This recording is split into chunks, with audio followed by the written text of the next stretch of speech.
Om Shanti.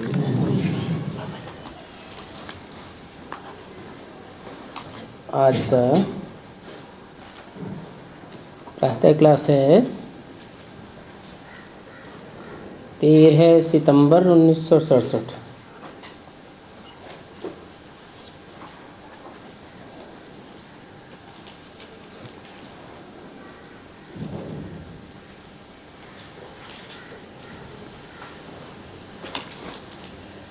Om Shanti. Student जब पढ़ते हैं तो बहुत खुशी से पढ़ते हैं। रूहानी बच्चे भी जानते हैं बेहद का बाप जो टीचर भी है वो हमको बहुत रुचि से पढ़ाते हैं।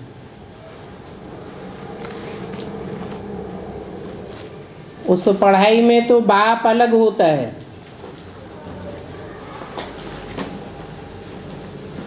जो जन्मदाता होता है और अंत में बच्चों को वर्षा देता है वो अलग होता है, और टीचर पढ़ाने वाला अलग होता है।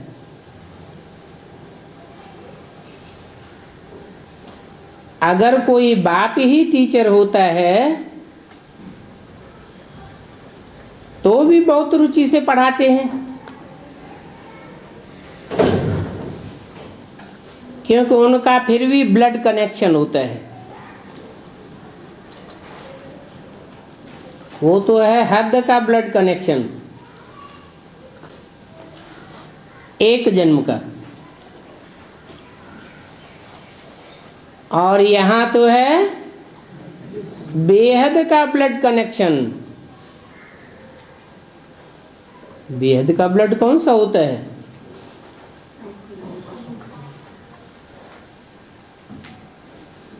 वो खून होता है,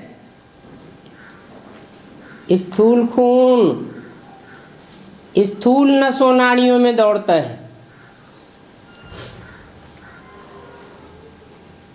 हद के बाप का, हद का खून, हद की नसें नाड़ियां, और यहाँ है बेहद का बाप। बेहद का संकल्पों का खून है और बेहद की 16,000 नसें नाड़ियां हैं जो बेहद विराट पुरुष की आत्मा से जुड़ी हुई है। अनेक जन्मों का संकल्पों का खून उनमें समाया हुआ है।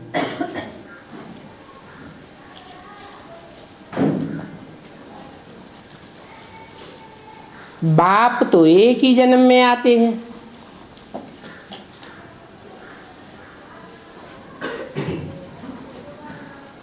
लेकिन बेहद का खून बेहद की आत्मा रूपी बच्चों में अनेक जन्मों तक दौड़ता है। फिर पढ़ाई में कोई डल होते हैं, कोई श्रूड होते हैं। जो श्रूड बच्चे होते हैं पढ़ाई में बहुत तीखे होते हैं, वो बाप की पढ़ाई को गहराई से धारण करते हैं।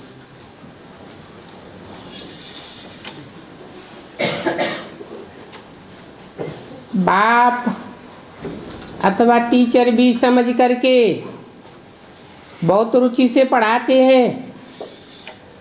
ये रूहानी बाप है और रूहानी टीचर है,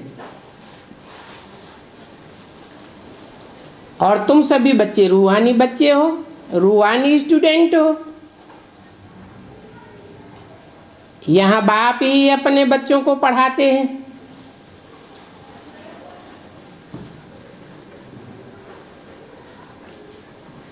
कितना रुचि से पढ़ाते होंगे।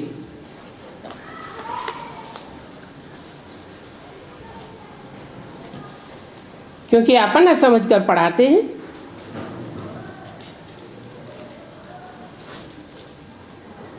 अपना समझ कर पढ़ाते हैं।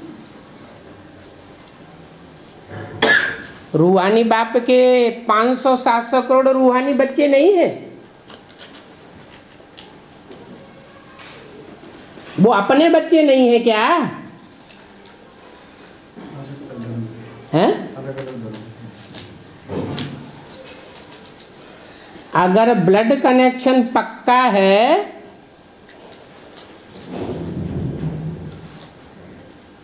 तो रूहानी बाप की बात को ही पकड़ेंगे।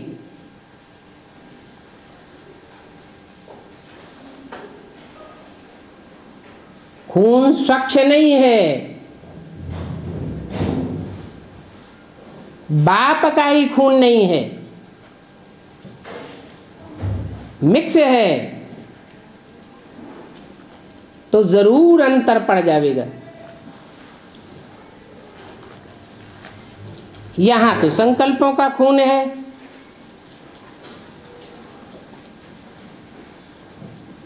एक बाप सुप्रीम टीचर है,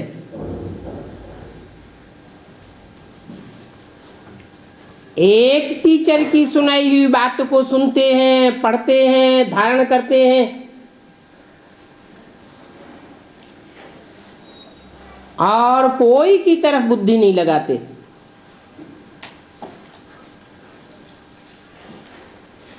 तो जरूर पढ़ाई या विविचारी पढ़ते हैं, जरूर वो बच्चे रुचि से पढ़ते होंगे, क्योंकि समझते हैं हमको डायरेक्ट बाप पढ़ाते हैं।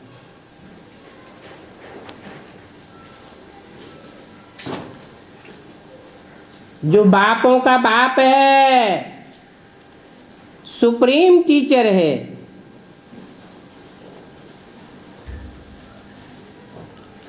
और एक ही बार आकर के पढ़ाते हैं, तो बच्चों को रुचि बहुत चाहिए कि बाबा भगवान हमको पढ़ाते हैं और अच्छी रीति हर एक बात समझाते रहते हैं। कई कई बच्चों को पढ़ते करते विचार आता है कि ये क्या बात है,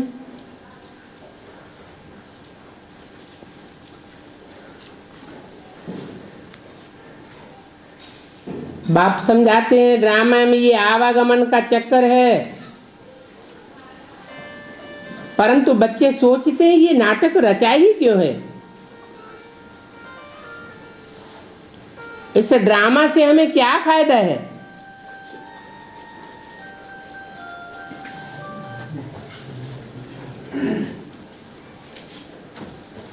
बस क्या हम ऐसे ही चक्कर लगाते रहेंगे?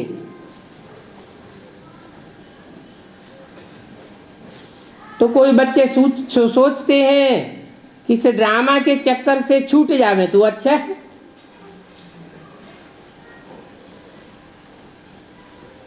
कौन सोचते होंगे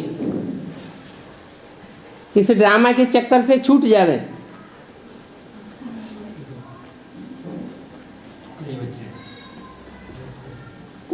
उनकी सिफ्त क्या होगी कि वो बच्चे सोचते हैं कि ड्रामा के चक्कर से छूट जावे।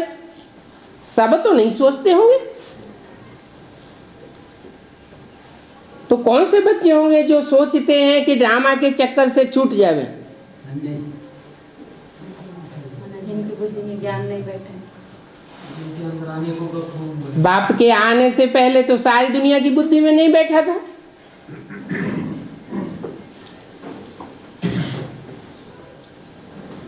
फिर भी साधु सन्यासियों की बुद्धि में ये आता था इस दुनिया के चक्कर से छूट जावे, और जो दुखी आत्माएं थी उनकी बुद्धि में भी आता था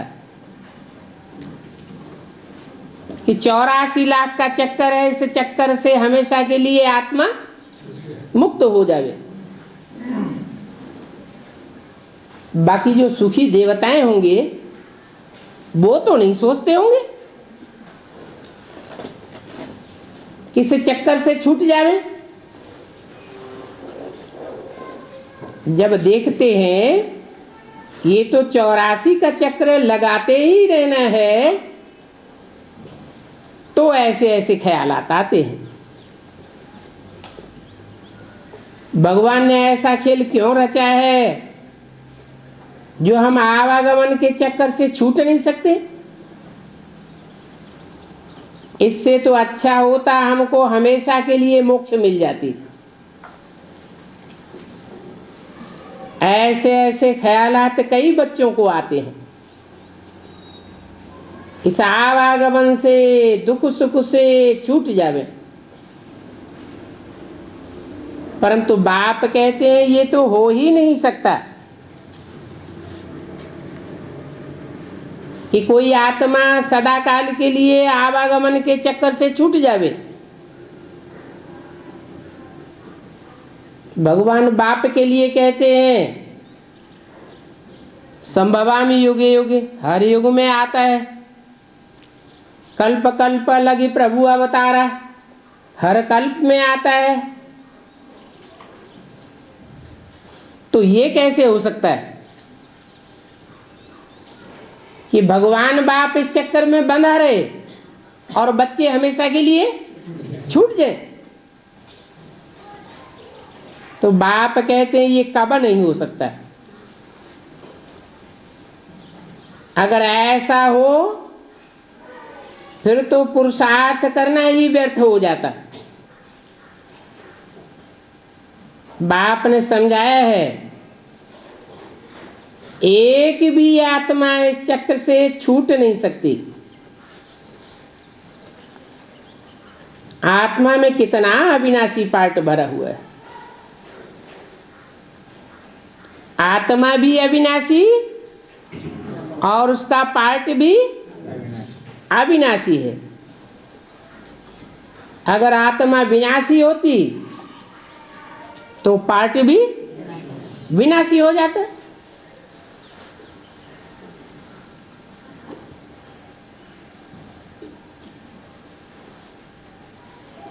तो वो आत्मा है ही अनादि अविनाशी और ये पार्ट भी अनादि अविनाशी और ये ड्रामा भी अनादि अविनाशी। बिल्कुल एक्यूरेट अंदाज एक्टर्स का है। एक भी एक्टर कम जास्ती नहीं हो सकता है। तुम बच्चों को सारी नॉलेज है। इस ड्रामा के पार्ट से कोई भी नहीं छूट सकता और न कोई सदा काल के लिए मोक्ष पा सकता है। आत्मा सदा काल के लिए मुक्त हो जाए माना आत्मा विनाशी हुई या अविनाशी हुई? फिर तो आत्मा ही अविनाशी विनाशी हो गई। कोई आत्मा ये चाहती है कि हमारा अस्तित्व हमेशा के लिए खत्म हो जाए? कोई नहीं चाहता। हाँ, आत्मा ये चाहती है कि हम दुख के बंधन से छूट जावें। सुख के संबंध से कौन छूटना चाहेगा? संबंध होता ही है सुख देने के लिए। सुख शांति कौन सी आत्मा को अच्छी नहीं लगती? सब चाहते हैं सुखी रहे, शांत रहे। दुख और अशांति कोई नहीं चाहता। तो असली बात ये हुई कि दुख और अशांति से कोई सब छूटना चाहते हैं। सब धर्म वालों को नंबरवार इस सृष्टि पर आना ही पड़ता है। नंबरवार इस सृष्टि पर आकर के सुख और दुख का पार्ट बजाते हैं। पहले पहले सुख का पार्ट बजाते हैं और बाद में तम प्रधान हो जाते हैं तो दुख का पार्ट बजाते हैं। तो बाप समझाते हैं ये तो अनादि बना बनाया अविनाशी ड्रामा है। तुम भी कहते हो बाबा अब हम जान गए कि कैसे हम पूरा 84 का चक्कर लगाते हैं, ये भी समझते हो। जो पहले पहले आते हैं वो ही 84 जन्म लेते होंगे, बाद में आने वाले 84 जन्म नहीं लेते हैं। जितना जितना बाद में आते जाएंगे उतना उतना जन्म कम होते जाएंगे। तो पीछे आने वालों का नंबर जरूर कम होगा जन्मों का।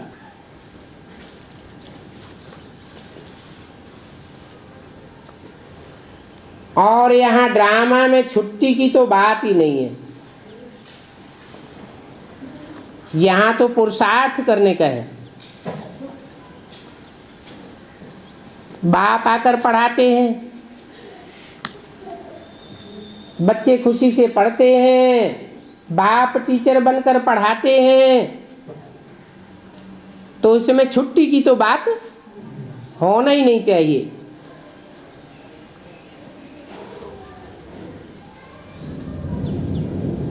पुरानी दुनिया से नई दुनिया जरूर बननी है, खुशी की बात है।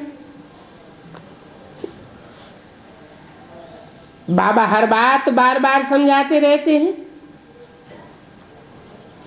बार बार इसलिए समझाते हैं कि जो नए नए बच्चे आते हैं उनकी आगे की नई नई पढ़ाई कौन पढ़ावेगा। तो बाप नए नए को देख करके फिर पुरानी पॉइंट्स रिपीट करते हैं। मुख्य है गीता की पॉइंट। बच्चों को गीता का रेफरेंस पहले पहले देना होता है, क्योंकि वह कह देते हैं बाप सर्वव्यापी है।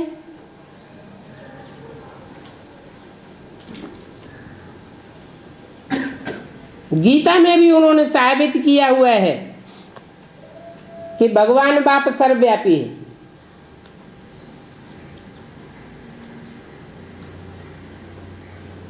बल गीता में श्लोक है, मैं इस दुनिया का वासी नहीं हूं,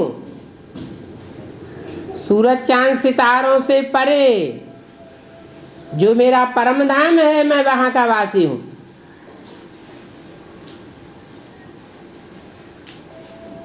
तो भी उन्होंने ये साबित किया है कि भगवान सर्वव्यापी है। कुत्ते बिल्ले में कह देते हैं, 84 लाख योनियों में डाल दिया है,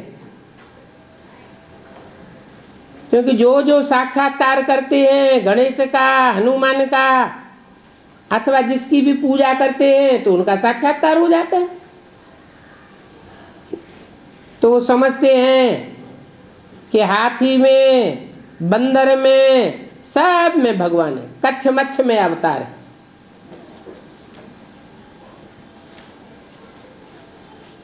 इसलिए उनको साक्षात्कार होता है, भावना का भाड़ा मिलता है। दूसरी बात है, ये मुझ क्यों है? शास्त्रों में ये सर्वव्यापी की बात क्यों आ गई है?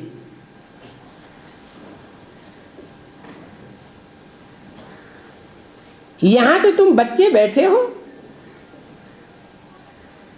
बाप बच्चों में व्यापक होता है क्या?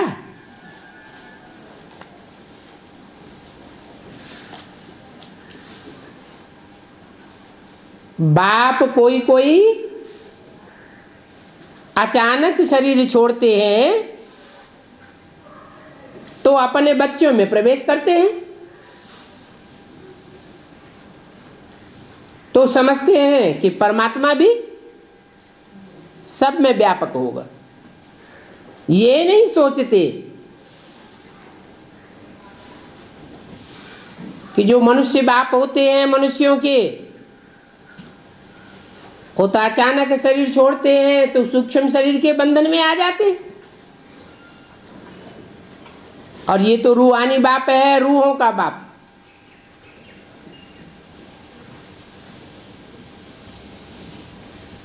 ये मनुष्यों का बाप नहीं है, रूहों का बाप है और जन्म मरण के चक्र से न्यारा है। वो बाप सब जन्म मरण के चक्र में आते हैं।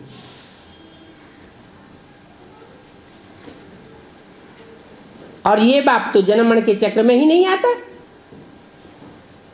तो पाप और पुण्य के चक्र में कैसे घूमेगा? इसको न पाप लगता है न पुण्य लगता है। ये तो पापों से छुड़ाने वाला है, तो प्रवेश करने की बात ही नहीं। बाप कोई सूक्ष्म शरीरधारियों में नहीं आते, सूक्ष्म वतनवासी ब्रह्मा में भी नहीं आते। वो तो पतित तन में प्रवेश करते हैं, साकार तन में, और प्रवेश होकर के वाणी सुनाते हैं।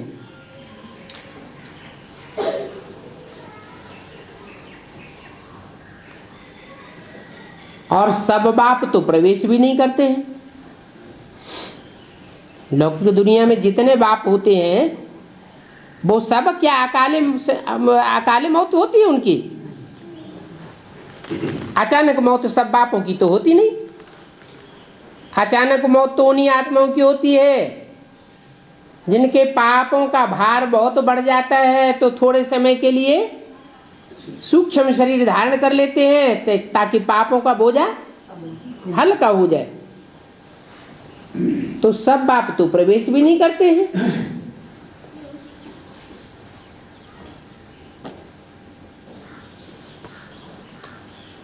तो सब मुझे हुए हैं, कह देते हैं पत्थर भित्तर में भगवान है। बच्चियां खुद अपना अनुभव सुनाती हैं। कोई कोई बच्चियां कहती हैं बाबा आज तो जैसे बाबा ने प्रवेश करके बड़ी जोर से मुरली चलाई, हमको बहुत खुशी हुई, बहुत बच्चों को उठाया। तो ये बच्चियां ऐसे ऐसे कहती हैं, और पुरानी दुनिया के मनुष्य तो नीति नीति करते आए, हम नहीं जानते।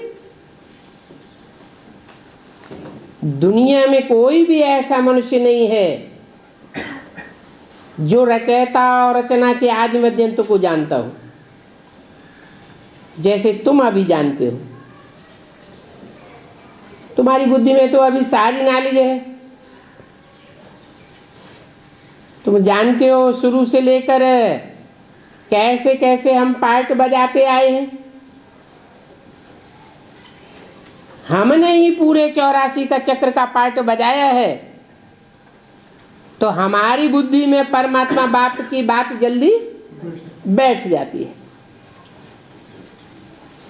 तो तुम यथार्थ रीति जानते हो,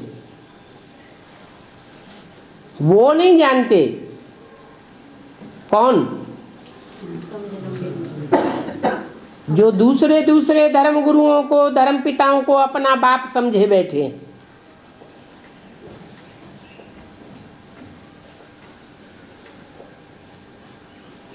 तुम यथार्थ रीति जानते हो कि कैसे ये चक्र फिरता है, कैसे कैसे नंबरवार आत्माएं आती है।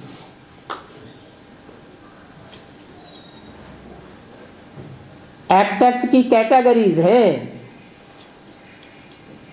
अपनी अपनी कैटेगरीज के अनुसार श्रेष्ठ कैटेगरीज की आत्माएं पहले आती हैं, नंबरवार आती हैं। कौन कितने जन्म लेते हैं वो सब तुम्हारी बुद्धि में आ जाता है। और इस समय संगम युग पर ही बाप आकर के ज्ञान की बातें सुनाते हैं। सतयुग में तो ज्ञान की बात ही नहीं, वहां तो प्रारब्ध होती है। इस समय तुमको समझाया जाता है।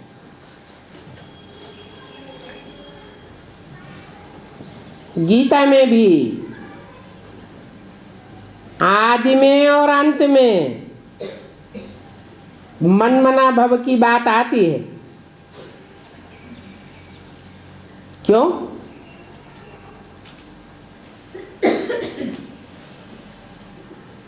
गीता में ये आदि और अंत का मन मना भव का गायन क्यों है? क्योंकि भगवान बाप भी जब आते हैं तो आदि में आदि की यात्रा की भट्ठी चलती है और अंत में भी चलती है। आदि में भी इतना ज्ञान नहीं होता है और अंत में भी मैं आत्मा ज्योति बिंदु और बाप मेरा ज्योति बिंदु और सब आत्माएं ज्योति बिंदु, इसी स्वरूप में सब टिक जाते हैं। बाकी सारा ज्ञान का विस्तार समा जाता है। बाकी ये पढ़ाई बीच में होती है स्टेटस पाने के लिए, नंबरवार मालाएं तैयार होती हैं।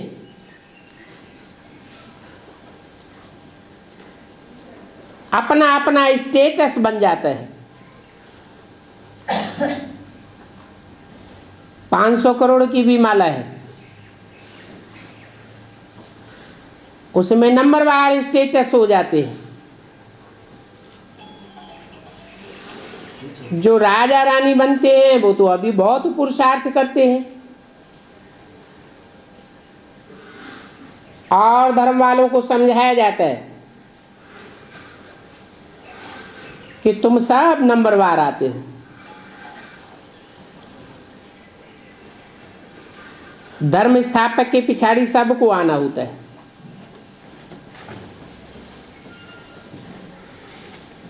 धर्म स्थापक नंबरवार आए हैं और उनकी फॉलोअर प्रजा भी उनके बाद नंबरवार आती है। उसमें राजाई की बात नहीं है। वो धर्म पिताएं आकर के राजयोग नहीं सिखाते हैं। एक ही गीता शास्त्र है जिसमें राजयोग की बात आती है। उस गीता की बहुत महिमा है और ये गीता का ज्ञान बाप भारत में ही आकर के सुनाते हैं। दूसरे धर्म खंडों में आकर के गीता का ज्ञान नहीं सुनाते।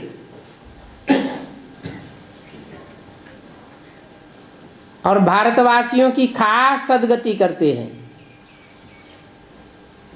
परंतु आम सारी दुनिया की सदगति करते हैं।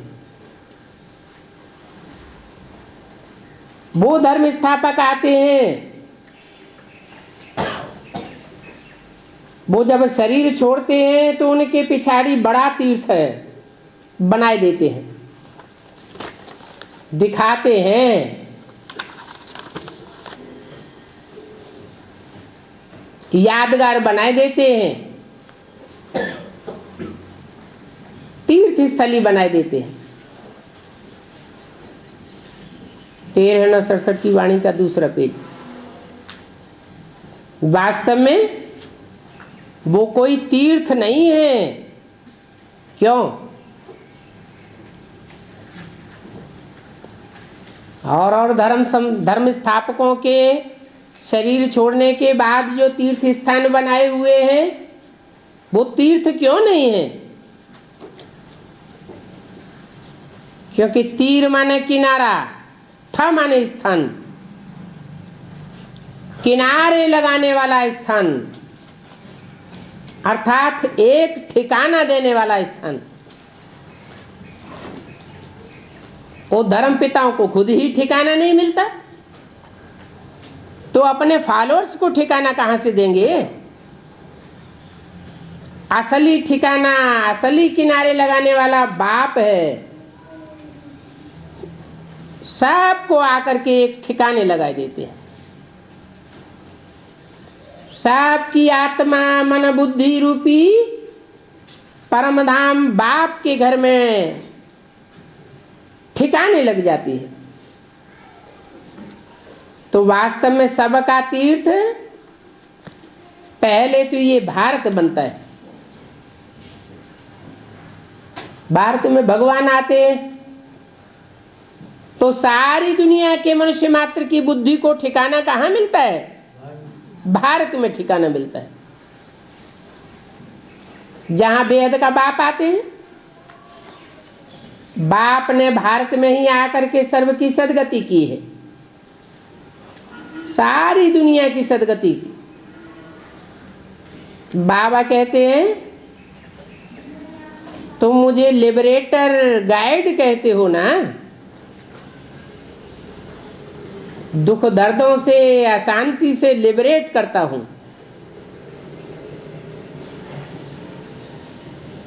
सुखधाम का गाइड बनता हूं।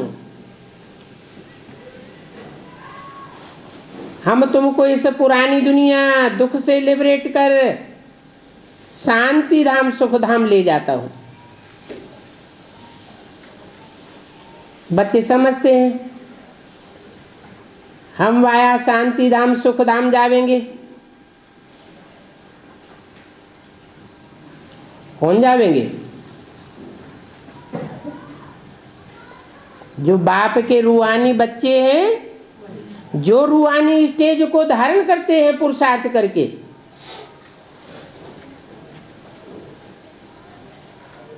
वो समझते हैं।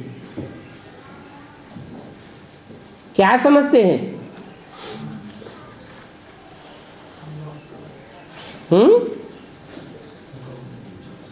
कि बाप आए हैं हमारी सदगति करने, हमको शांति धाम में ले जाते हैं और सुख धाम में भेज देते हैं।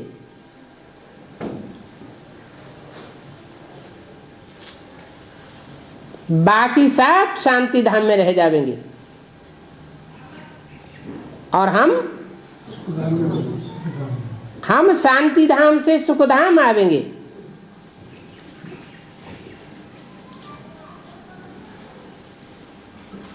तो दुख से बाप आए सदगति करते हैं।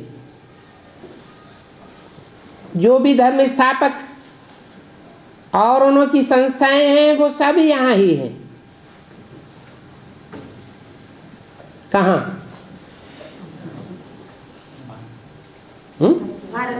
भारत में है। एक भारत ही देश ऐसा है जहां सब धर्मों ने राज्य किए हैं।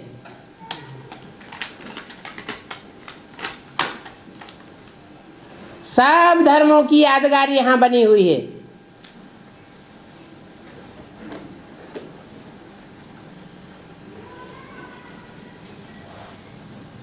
तो और धर्मों के इतने जन्म मरण नहीं होते हैं, और तुम्हारे जन्म मरण यहां बहुत होते हैं।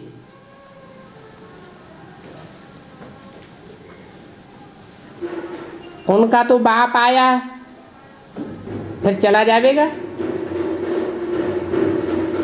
उनके लिए नहीं कहेंगे मर गया।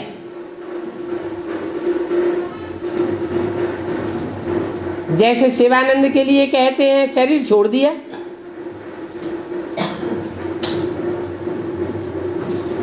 ये नहीं कहते हैं कि शिवानंद मर गया। फिर उनका क्रियाकर्म आदि बहुत कुछ करते हैं। और ये बाप चला जाएगा। जब यह बाप चला जाएगा तो इसका कोई क्रियाकर्म सेरेमनी आदि करेंगे क्या? करेंगे? क्यों? ये क्या बात हो गई? और धर्म पिताएं आते हैं, उनका तीर्थ स्थान बनाए देते हैं। कितने क्रियाकर्म कर्म कांड आदि करते रहते हैं। और ये बापों का बाप सब धर्म पिताओं की सदगति आके करता है, इसका कुछ भी नहीं करते। क्यों? क्यों नहीं करते वो जिस्म नहीं होती है, हैं? वो जिस्म नहीं होती है, रूहानी बाप, क्या होता है? वो जिस्मानी बाप होते हैं और ये बाप रूहानी है। हाँ, तो उनके क्रियाक्रम करने का स्वाद नहीं। वो भी जब शरीर छोड़ते हैं, उनके लिए भी कहते हैं शरीर छोड़ दिया। ये भी शरीर छोड़ता है, पता नहीं चलता। शरीर लेता भी है। हाँ, और धर्म पिताओं के पीछे तो उनके फॉलोअर्स बने रहते हैं, और ये बाप जाता है तो किसी को पता ही नहीं चलता कब आता है और कब चला जाता है। उनके आने का पता ही नहीं पड़ता। तो क्रियाकर्म आदि की बात ही नहीं। और सभी मनुष्यों का क्रियाकर्म करते हैं, बाप का क्रियाकर्म होता ही नहीं, उनका शरीर ही नहीं है। सभी मनुष्य सरसों मिसल पिस करके खलास हो जाते हैं।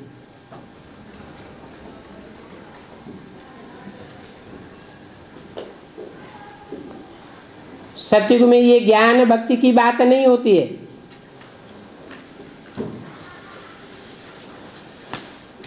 ये ज्ञान और भक्ति की बातें अभी चलती हैं।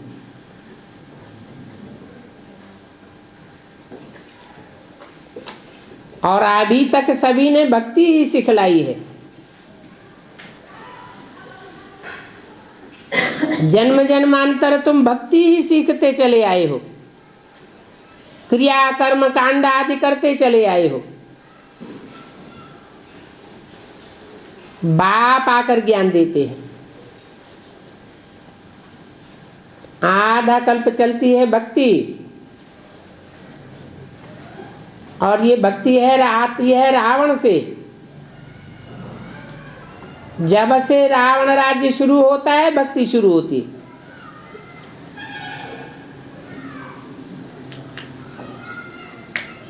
और बाप एक जन्म में आके ज्ञान देते हैं, परंतु से एक जन्म के ज्ञान की प्रारब्ध चलती है आधा कल्प। बाप आकर के ज्ञान का वर्षा देते हैं। क्या वर्षा है ज्ञान का? मुक्ति भी वर्षा है, जो सारी दुनिया को मुक्ति मिलती है। ऐसी एक भी मनुष्य आत्मा नहीं जो उस दुख दर्दों की दुनिया से मुक्ति को न पाए। इसका मतलब आखिरी 500-700 करोड़ सभी मनुष्य आत्माओं को भगवान का ज्ञान मिलता है। एक दिन सारी दुनिया ब्राह्मण बन जाएगी, परंतु ब्राह्मणों की भी कुरियां होती हैं। कोई ऊंची कुरी के और कोई नीची कुरी के।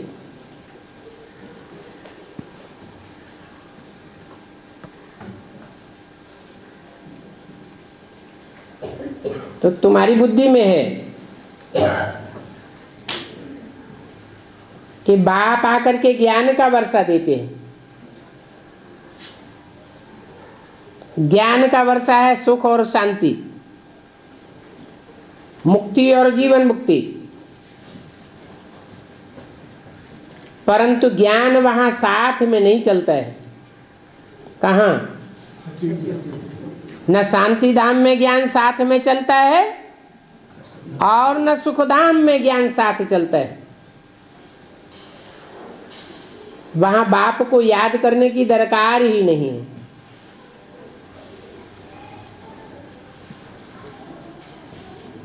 मुक्ति धाम में जाते हो,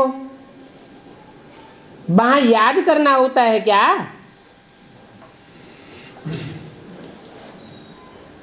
मुक्ति धाम में जावेंगे तो बाप को याद करेंगे क्या? क्यों? क्योंकि आत्मा देह के बंधन से मुक्त हो जाती है,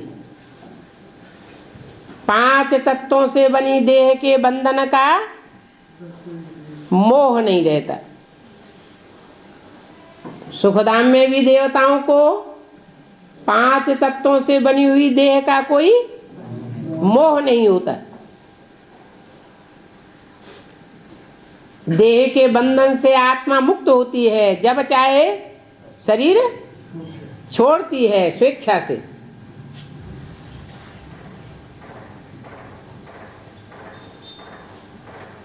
भक्ति भी पीछे वृद्धि होती है। जैसे बच्चा पहले छोटा होता है तो देखने में सुंदर लगता है, यह तमो प्रधान दिखाई पड़ देता है, सुंदर दिखाई देता है, आकर्षण करता है। तो भक्ति भी पहले अब भी विचारी होती है और तामसी होती है तो विविचारी बन जाती है।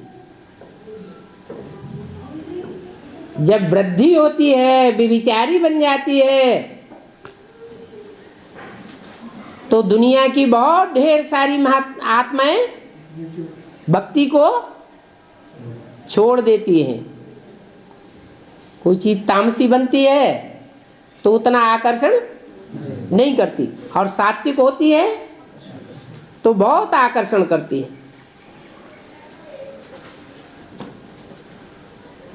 फिर किनको आकर्षण करती है, किनको आकर्षण नहीं भी करती है। जो पुरानी पुरानी आत्माएं हैं जिन्होंने आप भी विचारी भक्ति की है,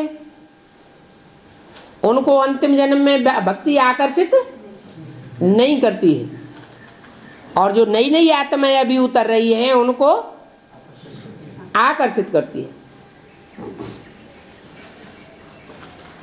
तो भक्ति भी पहले पहले अव्यभिचारी होती है, ज्ञान भी पहले पहले अव्यभिचारी होता है। जिन्होंने पहले पहले अव्यभिचारी भक्ति की है वो अव्यभिचारी ज्ञान उठाते हैं, जिन्होंने विविचारी भक्ति की है वो विविचारी ज्ञान उठाते हैं। अनेकों से सुनते रहेंगे। तो इस समय तो अति विविचारी भक्ति है,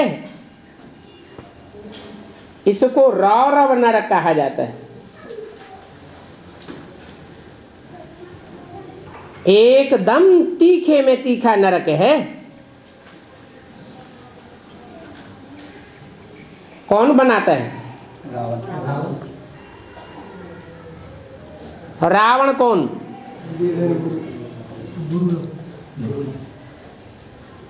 कहेंगे ये मनुष्य गुरु। मनुष्य को नर कहा जाता है। तो मनुष्य गुरु क्या बनाते हैं? नरक बनाते हैं। फिर बाप आकर तीखे में तीखा स्वर्ग बनाते हैं। क्यों? बाप नर्तन में नहीं आते हैं क्या?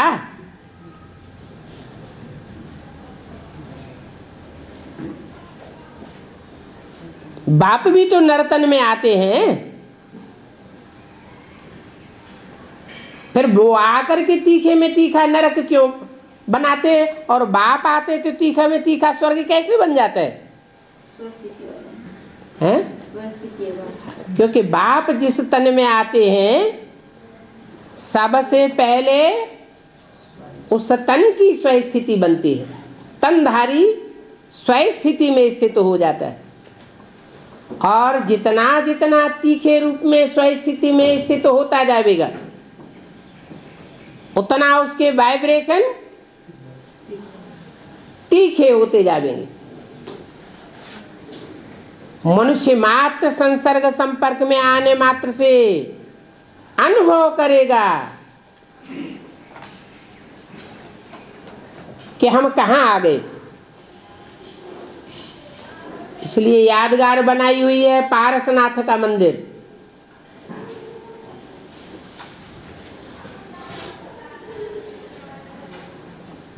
इस समय तो 100% सुख दुख है, रौरव नरक है, कि कहीं स्वर्ग दिखाई देता है?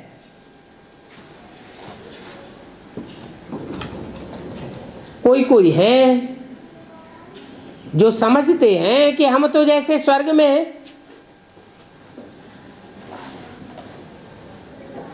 लेकिन ज्यादातर आत्माएं अपने को स्वर्ग में महसूस करती हैं या दुख में, नरक में महसूस करती है?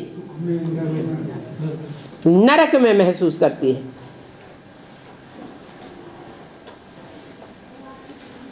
100% दुख आवेगा, फिर 100% सुख शांति हो जाएगी। माना अभी भी बहुत लोग हैं इस दुनिया में जो क्या समझते हैं हम कहाँ हैं, से कहते हैं हम स्वर्ग में हैं।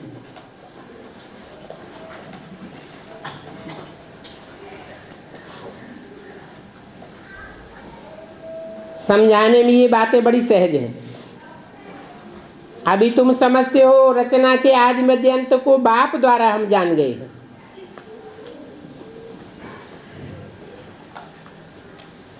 बाप कहते हैं मैं आता ही तब हूं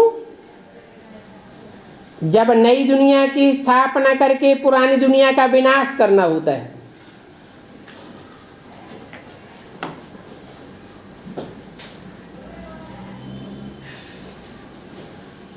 इतना कार्य सिर्फ एक तो नहीं करेंगे,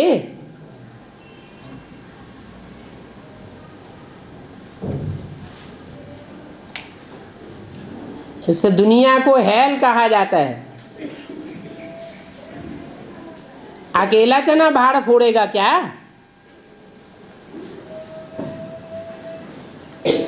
इतनी बड़ी दुनिया का विनाश करने के लिए एक चाहिए कि और भी चाहिए साथी?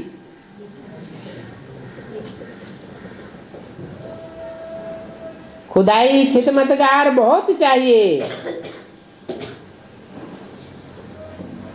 इस समय तुम बाप के खिदमतगार बनते हो।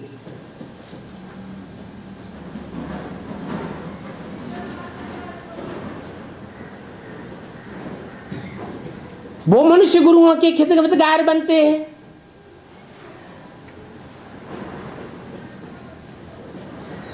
परंतु तुम बच्चे भारत की खास सच्ची सेवा करते हो,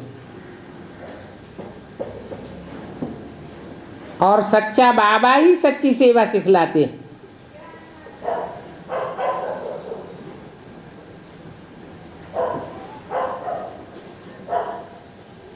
अपना भी, भारत का भी और सारे विश्व का कल्याण करते हो।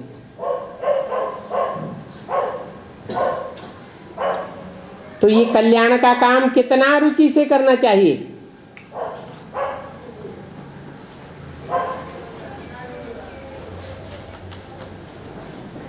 बाप कितना रुचि से सर्व की सदगति करते हैं। अभी भी सदगति होनी है।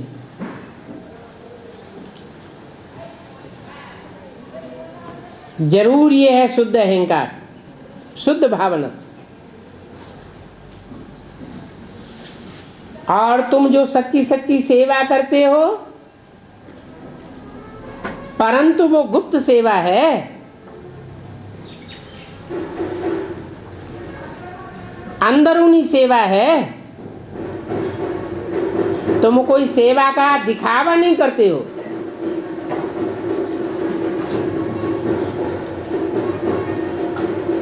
माना जितनी सच्चाई है उतना ही गुप्त होगा, और जितना झूठापन होगा उतना ही दिखावा करने वाला होगा।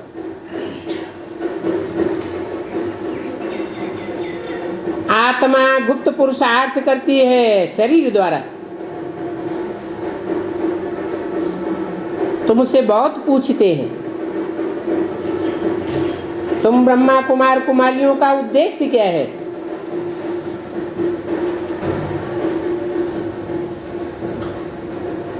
बोलो।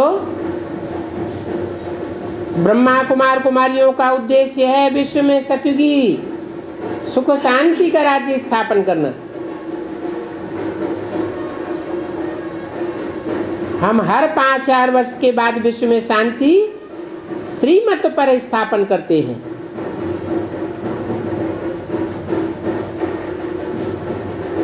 और जो विश्व शांति करते हैं उसकी प्राइज भी लेते हैं।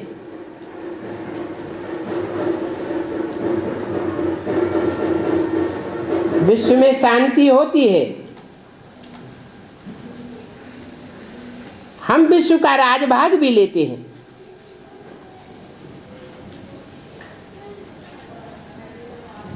यथा राजा रानी तथा प्रजा, सब प्राइज लेते हैं। प्रजा भी तो प्राइज लेती है ना। कैसे? मेरे मन में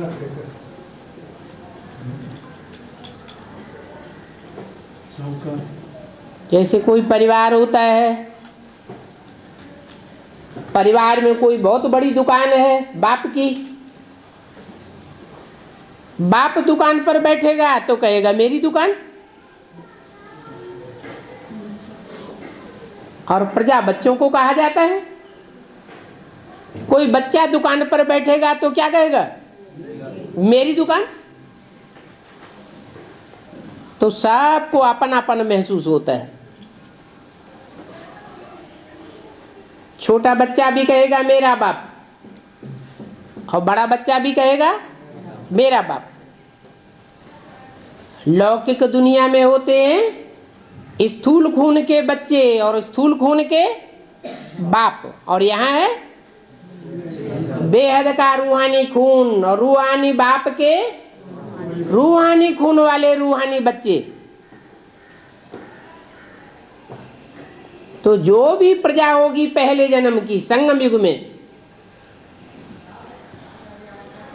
स्वर्णिम संगम युग की प्रजा का हर एक बच्चा अपने को क्या समझेगा? बाप ही अपन को विश्व का बादशाह समझेगा, या बच्चे भी प्रजा का हर भांति ये समझेगा ये विश्व की बादशाही हमारी है। यथा राजा तथा प्रजा, ये हर जन्म की बात नहीं है। कौन से जन्म का गायन है? संगम युग का गायन है। तो प्रजा भी तो प्राइज लेती है ना। इसी जन्म में नरकवासी से इसी जन्म में स्वर्गवासी बनना ये कम प्राइज है क्या? सब तो नहीं बनेंगे, सब बनेंगे। इसी जन्म में नरकवासी से स्वर्गवासी बनेंगे? नहीं बनेंगे। कहाँ चले जाएंगे? हैं? स्वर्गवासी नहीं बनेंगे। कहाँ के वासी बनेंगे? शांति धाम वासी बनेंगे। वहां न सुख रहेगा और न वहां दुख रहेगा। तो तुम पीस प्राइज लेकर बहुत खुश होते हो। वो दुनिया में पीस प्राइज देते हैं, विश्व शांति सम्मेलन करते हैं, हद की पीस प्राइज लेकर के कितना खुश होते हैं। मिलता तो कुछ भी नहीं है, उनको कुछ भी समझ नहीं है। न विश्व शांति होती है और न जो उनको प्राइज मिलती है उसकी स्थायी खुशी रहती है। बिल्कुल ही बेसमझ। सच्ची सच्ची पीस प्राइज तो हम बाप से लेते हैं। कहते हैं ना, हमारा भारत ऊंच देश महान। भारत की कितनी महिमा करते हैं। सभी समझते हैं कि हम भारत के मालिक हैं,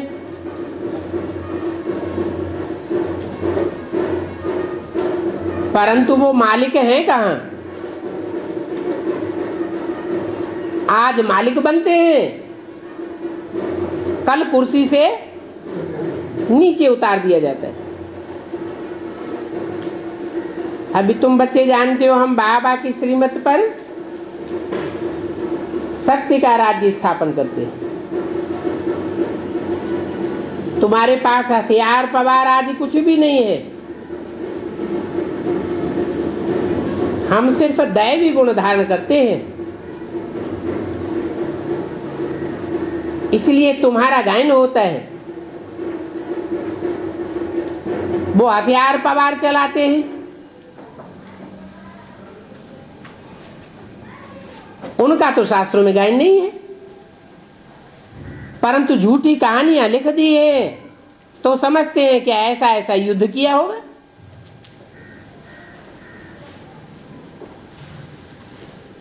इसलिए तुम्हारा ही शास्त्रों में गायन है, तुम्हारा ही पूजन होता है। जगदम्बा के देखो कितने पुजारी हैं,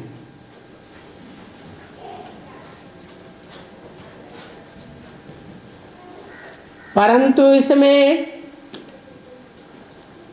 अंधश्रद्धा की बात और श्रद्धा की बात को देखना है। अम्बा के इतने पुजारी सारे अंधश्रद्धालु।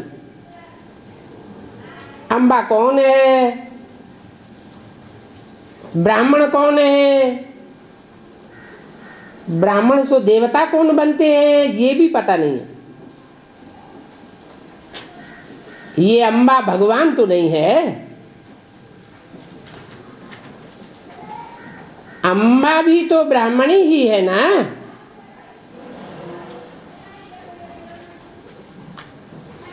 तुम अम्बा की औलाद हो।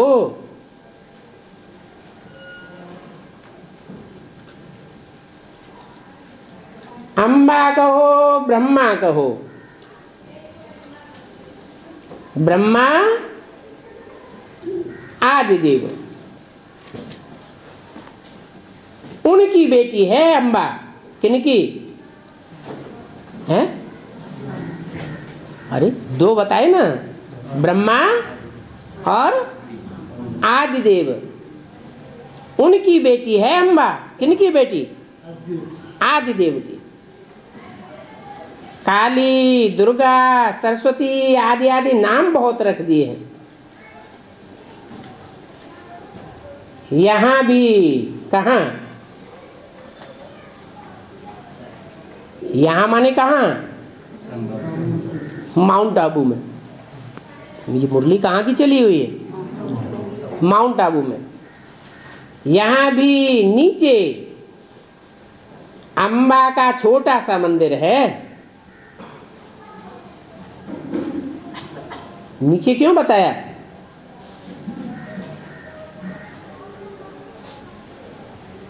अम्बा को नीचे क्यों दिखा दिया? गुरु शिखर सबसे ऊपर दिखाया और दिलवाड़ा मंदिर बीच में दिखाया और अम्बा का मंदिर नीचे दिखाई दिया। और वो भी मंदिर छोटा सा बनाया है, दिलवाड़ा मंदिर बहुत बड़ा बनाया है। क्यों है? ऐसे तो दिलवाड़ा मंदिर में भी एक तरफ कोने में काला देव और काली माई भी बैठी हुई है,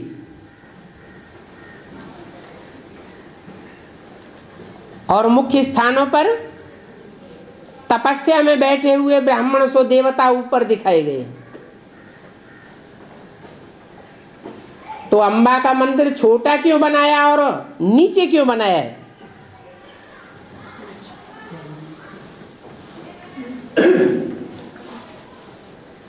हैं? लक्ष्मी नारायण के मंदिर बहुत बड़े बड़े भव्य बनाते हैं, और जगदम्बा सरस्वती का मंदिर कहीं विद्यालय होता है, यूनिवर्सिटी होती है, तो ऊपर एक छोटा सा मंदिर ताक में रख देते हैं, छोटी सी मूर्ति बनाकर।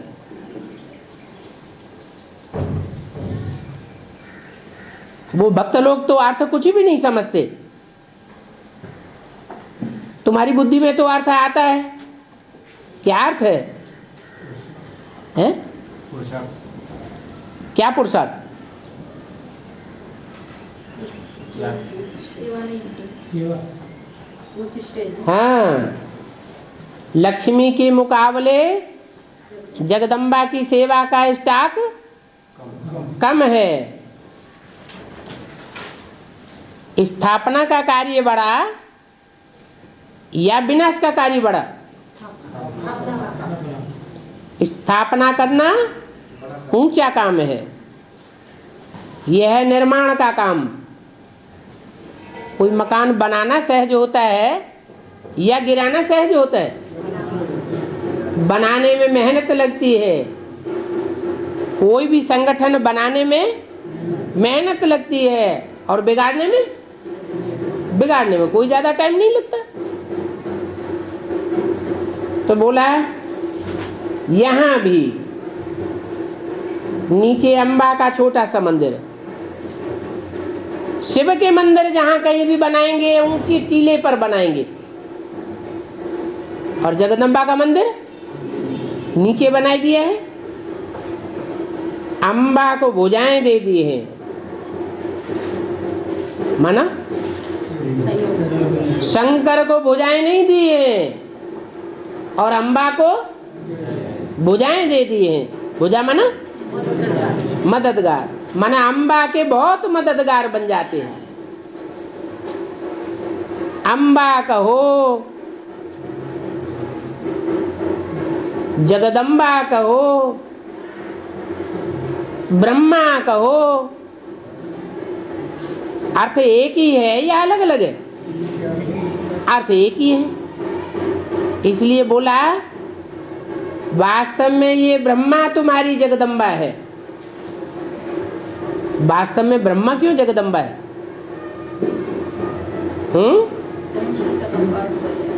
ब्रह्मा जगदम्बा इसलिए है कि जगत की माता का पार्ट वास्तव में ब्रह्मा ने बजाया है। माताओं का विशेष गुण क्या होता है जो पुरुषों में नहीं होता है? सहनशीलता।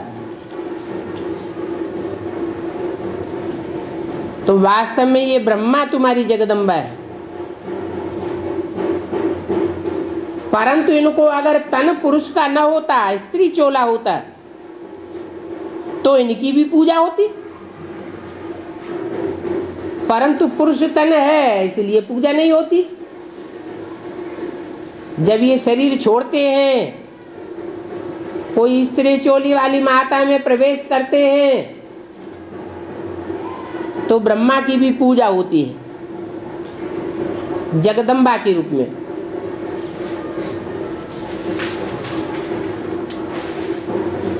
तो भी जगदम्बा के नाम रूप से ब्रह्मा की आत्मा इतना ऊंचा कार्य नहीं करती जितना ऊंचा कार्य बाप करते हैं।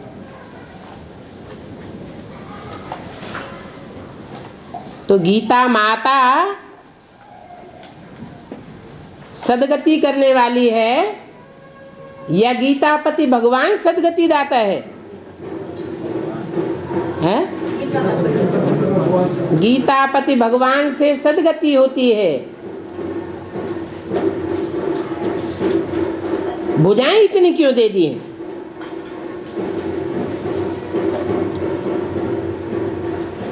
ब्रह्मा को भी 1000 भुजाएं दिखाते हैं।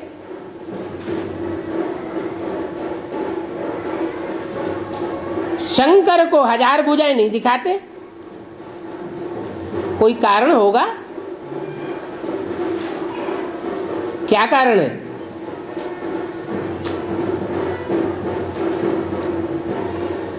ऐसी बात तो नहीं है कि 1000 भुजाएं दिखाना जगदम्बा को अनेक भुजाएं देना, शंकर को अनेक भुजाएं न देना, ऐसे तो नहीं है कि ये सब अंधश्रद्धा है।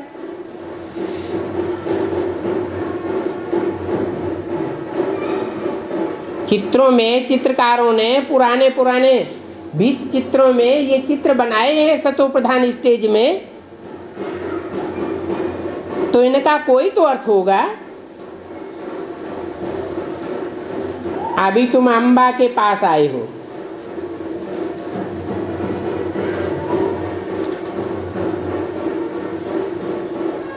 अभी तुम अम्बा के पास आए हो।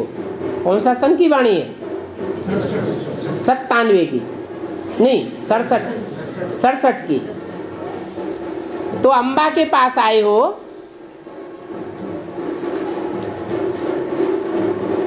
बाबा कहाँ?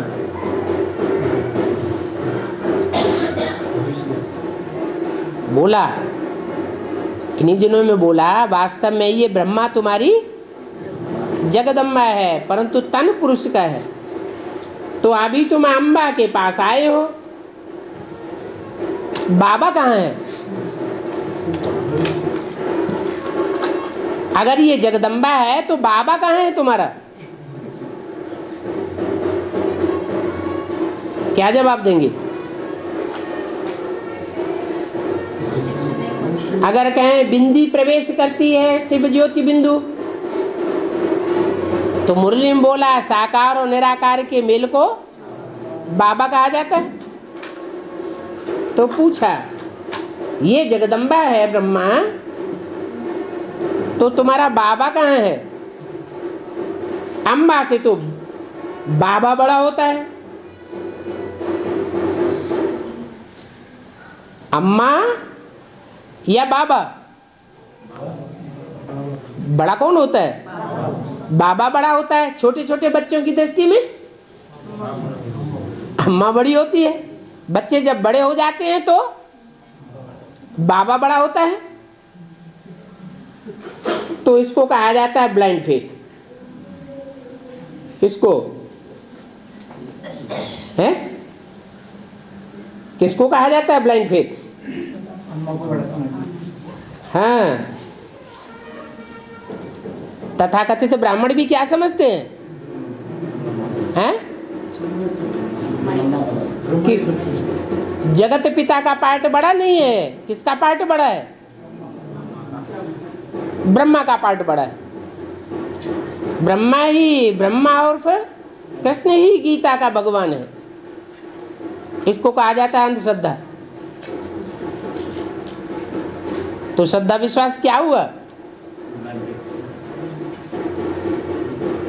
क्राइस्ट बुद्ध आदि आए, उन्होंने अपना धर्म स्थापन किया। उनकी तिथि तारीख आदि सब बताते हैं। तो इसमें ब्लाइंड फेथ की बात नहीं है। और यहां तो पता ही नहीं चलता कि बाप कब आते हैं और कब चले जाएंगे। पता चलेगा क्या?